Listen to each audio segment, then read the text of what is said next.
Good morning, everybody. I'm quite proud of myself. Day 2 of Daily Devotional.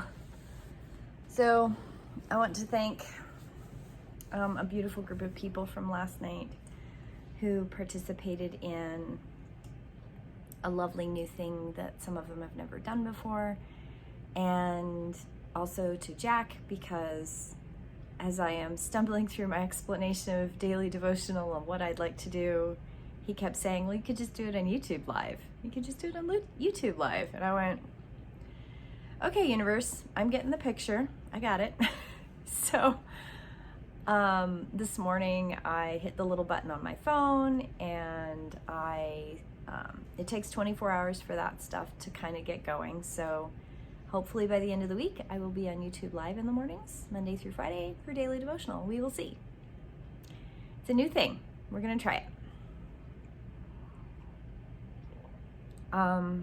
So this morning's cards,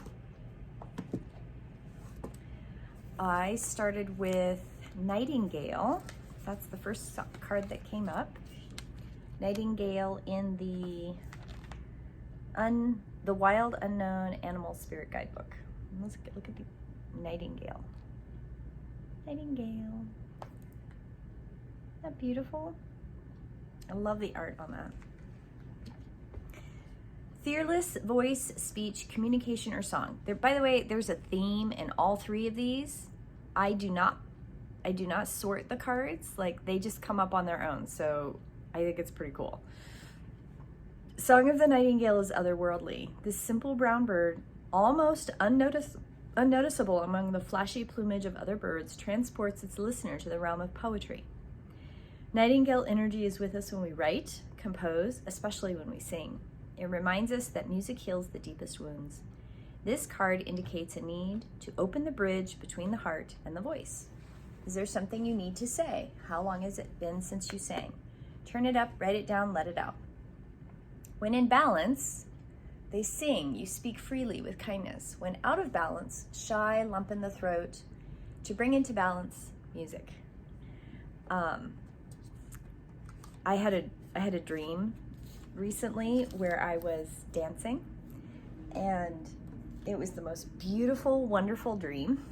And I woke up very sad that I was not dancing anytime soon. So yeah, dancing is definitely music, and dancing is something I need to incorporate. Back. So this is the Song of Sonoma. I think it's Sonoma, but it says Sangoma, I think. So this is that card. Song of Sangoma, or I don't know. Can anybody have an idea of how you say that? I'm not familiar with this word. It sounds like a name, actually. So this card says, shamanic song expresses healing through potency, energy, and voice.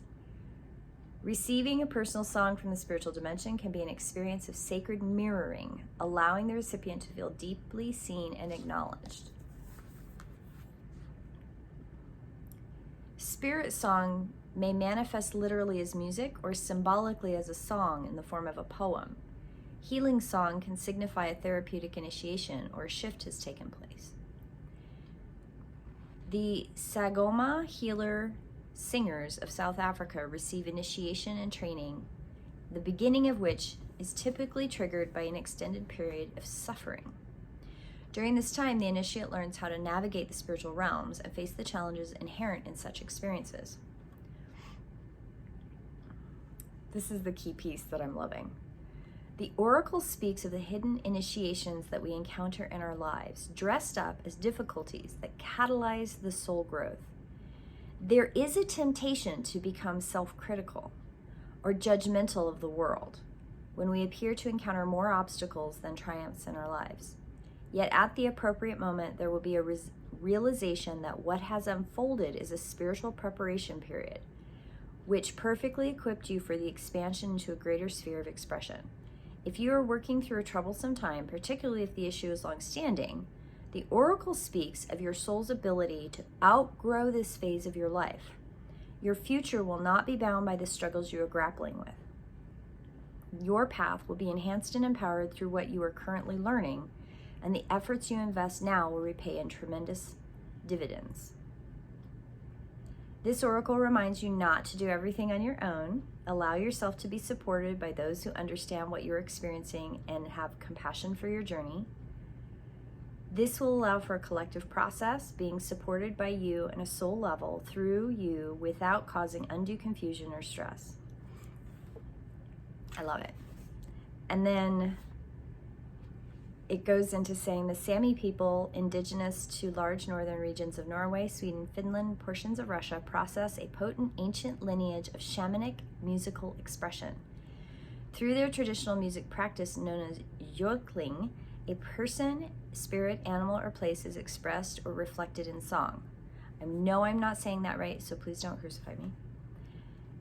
Shamanistic musicality fosters communication with the spiritual world to discover what offerings are needed to be made to reestablish balance and harmony. So music, voice, we have a theme here. Love it. So we'll see what this card is. So this card is from the Kuan Yin deck, and this is 42. She tames by laying down the staff and rope. She tames by laying down the staff and rope.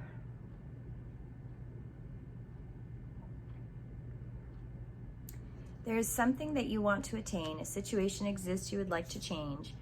You've been attempting to bring it about through exertion of your will. Now there is a time and place for such approaches. Yet there is another way, a gentler, more peaceful way, which you will invoke little resistance within you and will help you attract what you want, rather than having you to carve it out with your own blood, sweat, and tears. This is the taming power, the magnetic lure of attraction that can tame even beyond the capacity of the will. What you want is possible, but the way you may be thinking it has to come about is doing you a disservice. Do all that you can and then let it go. When you let go of pushing and striving, there is less resistance and created the situation at hand, so it can naturally begin to resolve itself. So I'm getting a kick out of these cards today. So song, voice, working on the voice, music, the card of Song of Sonoma, the initiatory process of a big struggle before you're able to hear and feel the rhythm of something. And then this card, which is trying to push too hard through something that all you have to do is just let it go. Do the things and then let the struggle bus go, right? Like, let the hardship go. The other cool thing is that both of these cards are side to side instead of up and down. I thought that was kind of cool. I think for me, today's daily devotion is very much about using my voice, being strong in my voice, doing the things I know I need to do, being the person that can, in my way of practice, I can connect in a way that helps other people connect. So I think last night was a really good example. I sat and journaled when I got home because I couldn't go to sleep right away. I had to like breathe into the space, and I found myself humming last night, and there was a point in the exercise that we did that I had kind of wished that I had grabbed the drum off the wall. And then I realized, this is a basic thing. Let's not get too complicated. You don't need all the trappings to do that first go around. And there was a point in the exercise where I was like, okay, I'm going to trust it, and I'm going to let the teacher part kind of step to the back. And 2 people for sure, probably 3 actually, had an experience where it wasn't bad. They went with it. Nobody like freaked out, which was really good. But there was a part of me that, as I was letting go, there was a part of me that, not ego based, right? Like not like wanting to hold on to control or anything, but there was a part of me that knew the risk was that these people could have this other experience. And not fear, but I wasn't sure how to voice, right? I wasn't sure how to voice the concern without planting a seed of fear, because there are a lot of people who haven't done some of the work that I've done in the way, and my background is just very diverse. I've done a lot of things that maybe only one or two people in that group have experienced before, and or at least remotely similar. So there's a part of letting go that I knew there was information that was missing. So when those three people experienced what they experienced, it wasn't bad. Nobody had like a bad experience. Everybody, I mean, one of the people actually texted me in the evening and said, or later, and said, "Oh my God, that was amazing." And that's great. It also just means that I feel like there's a way to bring sound and music and rhythm into that space in a way that should, and as people grow and learn and become more comfortable in that process, and I don't feel the need to be the teacher in the room, because I do feel the need to be the teacher in the room, and until I can let that go, I need to use voice, I need to use sound, I need to use rhythm. I really do think I need to use a couple other tools to help everyone kind of level up in their experience in a good way. And I think that I am extraordinarily grateful that I was able to let go of enough of the teachery stuff that I could experience people sharing energy in a different way, because it's been a long time in that kind of environment that I've been able to receive without making sure that I don't have protections up, because people's intention, it's kind of like this, like, hey, I don't know you, or I just met you and I like you, but I'm a little envious of you. So I'm going to give you energy, but my envy is going to come at you too. So my attachment to that energy is going to come at you. And that's happened to me a lot, where people's intentions are not bad, but their attachments to their energy is still there. And that's how people get accidentally like icky stuff thrown at them, and then they take it on. And I'm very protective of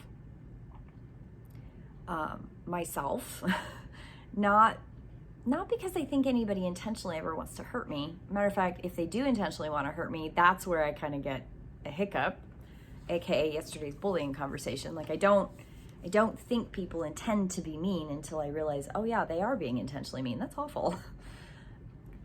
But there is an attachment to energy when people give it, that if you can't go into a neutral space and you can't remove your ego and your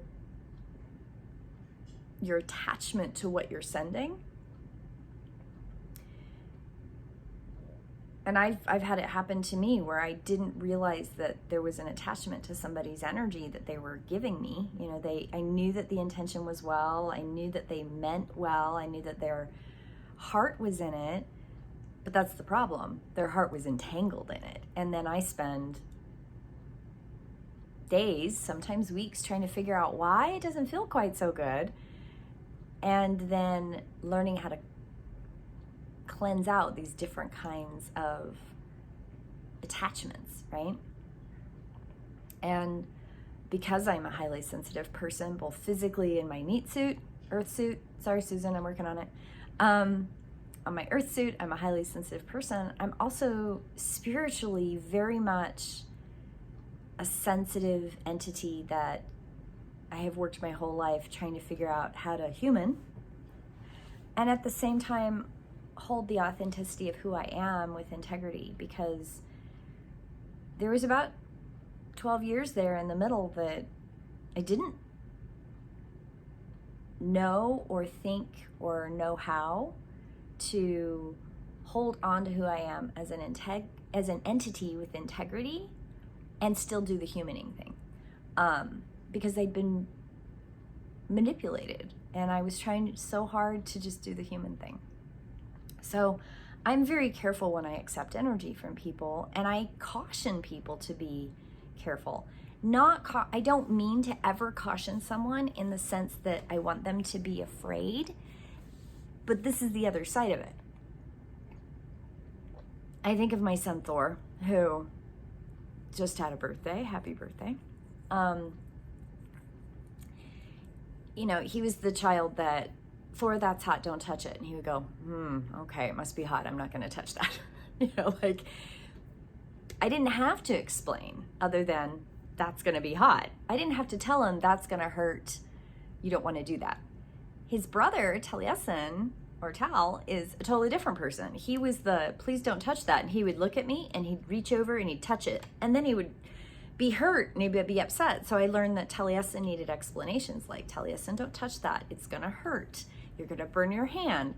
Sometimes he would still do it, but you had to give him an explanation. There was no, and he was like that with everybody. It's not like I was the only person he was that way with. So it's like the same thing with energy stuff. I try to explain to people why you have to be careful in learning how to say yes, learning how to say no, learning how to give and take energy in a neutral place. Because we talk about intention with energy a lot, but there has to be a release. So say I'm sending energy to my friend in Alabama. Okay, so say I am sending her good intentions. I'm sending her good vibes, good energy, healing energy. Say she's struggling with something. I do that and then I detach from it. I don't let myself get upset if she doesn't listen to what my advice was. I have had lots of experience with, hey, Red, I have a question. They ask me the question, I give them the answer, and then they go and do the thing anyway. And I have had to really work on detaching from other people's choices. And I think that it's kind of a human thing, because I know intellectually and I know in my heart that every person's choice is their own choice, and that those choices are not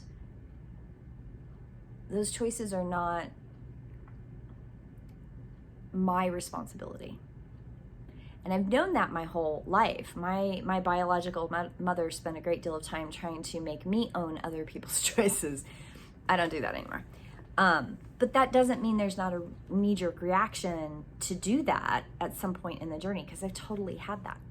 And when you have a lot of trauma or you have experiences that reinforce that, you have a tendency to go back to it. And what this means with energy is when you're sending love or you're sending healing energy or you're sending support or whatever that is, or you're sitting in a group like last night, like I was, and people are giving, part of the exercise was drawing energy from Earth. So learning how to draw that energy from Earth, not just from who you are, and learning how to let it go is the next step. But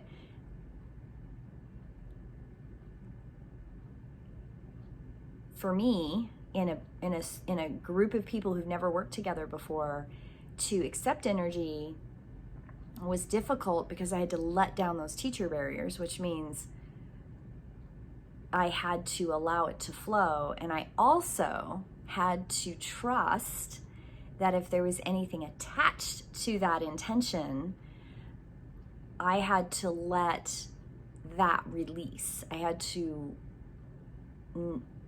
both protect, not allow it to attach, and accept the intention, the good intention that people meant. Because that's the thing. You can have all the good intentions in the world, but if you've attached your ego to what you're sending, you have attached. And that's not healthy for either you or the person you're trying to send it to. So I think for me, today's card is very much like, or cards, is very much about using my voice, learning how to talk about these things. I've had Nightingale crop up in my daily devotions now like 4 times in the last couple weeks, which I think is also very much like the daily devotional thing. Like, it's been niggling in the back of my head. I really need to get that back up and going. I've had at least 15 people who have been devoted watchers for quite some time ask me about it recently. I had an email from one of you. Thank you so much. And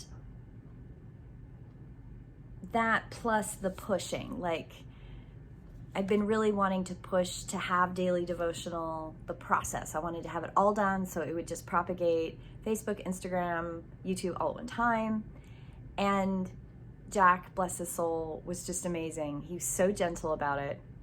And he kept saying, well, you could just do it on YouTube. Well, have you thought about just doing YouTube Live? And he said it like 2 or 3 times, and I was giving excuses. And finally, I just saw him standing there smiling at me. And I thought, oh, I'm not hearing him, am I? It was this delightful moment where I was like, okay, next time just tell me that I'm being a git and I need to listen to you. And he goes, no, I'll just let you figure it out. I was like, oh my goodness, Jack, you're just like me. Like, I'm just going to let somebody figure it out until they figure it out. I love you. I love you all from yesterday. You were amazing. And I love you all of you who watch daily devotionals, those of you that have been devoted watchers for many years now and have been so patient with my on and off in the last bit. And those of you who have been asking, hey, are you going to do it again? I want to thank you because your voices are heard. The Nightingale is being heard. I can't help but to say it. The Nightingale has come up several times in the last couple weeks. And I will say that part of me kind of went, is it about my writing? Should I just be using my voice in writing? And then I've had those dancing dreams. And then not only Nightingale came up, but then Song of Sonoma came up. And I went, okay, I get it. Okay. Between Jack yesterday, I have been putting out in the universe that I really want to do daily devotions. So we're going to do YouTube Lives. As soon as the channel gets that part approved, we're going to do YouTube Lives in the morning. So just so you know, this little tail bit here, if you've made it this far, congratulations, you get the cookie. I get up in the morning somewhere between 5 a.m. and 6:30 a.m. Kind of depends on the day. It depends on how late my day was the day before. So generally speaking, that's the window to keep an eye out on YouTube Live. I also understand that there are a lot of people that are not morning people. So if this is not your jam, it's okay. I am going to figure it out because I know there's a way to do a YouTube Live where the video then just goes live later after it kind of like, I guess, goes through a process. And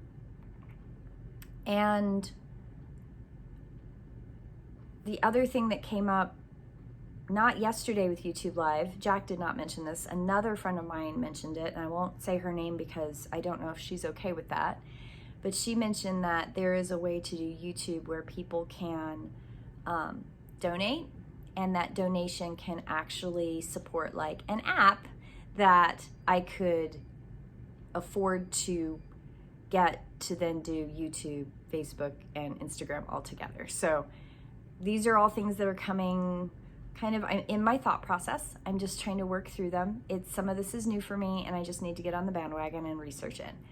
But Find your voice, my friends. Find your voice. Hold true to your song.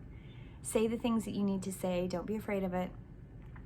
And when you say things, when you send energy, make sure that your ego's not attached to it. When you give with love, and when you give with detachment, and you give with grace and compassion, your ego's not caught up in that. It shouldn't be.